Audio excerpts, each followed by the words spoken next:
చిత్తూరు జిల్లా బంగారుపాలెం వైఎస్ఆర్సీపీ నేతలపై అక్రమ కేసులు. వైఎస్ జగన్ రైతుల్ని పరామర్శించారన్న అక్కసుతో కక్ష సాధింపు. ఈనాడు విషపు రాతలపై ఎమ్మెల్సీ బొత్స ఫైర్. జరిగేది ఒకటి, రాసేది మరొకటి అంటూ ఆగ్రహం. ఇవాళ తెలంగాణలో రేషన్ కార్డుల పంపిణీ.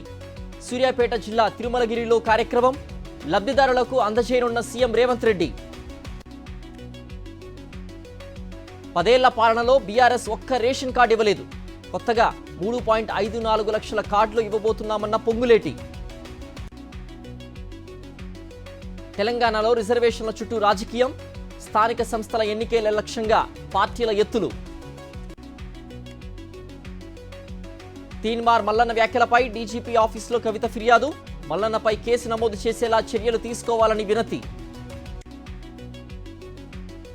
తనపై కవిత హత్యాయత్నం చేయించారని మల్లన్న ఆరోపణ. ఆమె మండలి సభ్యత్వాన్ని రద్దు చేయాలని డిమాండ్. మహిళల్ని గౌరవించడం మన సాంప్రదాయం.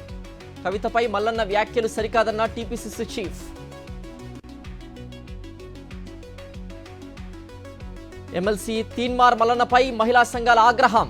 అనుచిత వ్యాఖ్యలు చేశాడంటూ జగిత్యాల పిఎస్లో ఫిర్యాదు. విజయనగరం అసెంబ్లీ నియోజకవర్గ వైఎస్ఆర్సీపీ నేతల సమావేశం. చంద్రబాబు మోసాల్ని వీధి వీధిన చాటి చెప్పాలని నిర్ణయం. తెలంగాణలో 81 మంది జూనియర్ లెక్చరర్లకు ప్రమోషన్లు. నాంపల్లి ఇంటర్ బోర్డు ఆఫీసులో ఇవాళ కౌన్సిలింగ్. కోట శ్రీనివాసరావు కుటుంబానికి జూనియర్ ఎన్టీఆర్ పరామర్శ. భౌతికంగా దూరమైనప్పటికీ నటుడిగా జీవించే ఉంటారని వ్యాఖ్య. పశ్చిమ గోదావరి జిల్లా అండలూరులో భూ వివాదం. పోలీస్ స్టేషన్లో ఎస్ఐ ముందే ఇరు వర్గాలు దాడులు. కేరళ సీఎం పినరై విజయన్ నివాసానికి బాంబు బెదిరింపు. తంపనూరు పిఎస్కు గుర్తు తెలియని వ్యక్తుల నుంచి మెయిల్. తనిఖీలు చేసి ఫేక్ మెయిల్గా తేల్చిన పోలీసులు.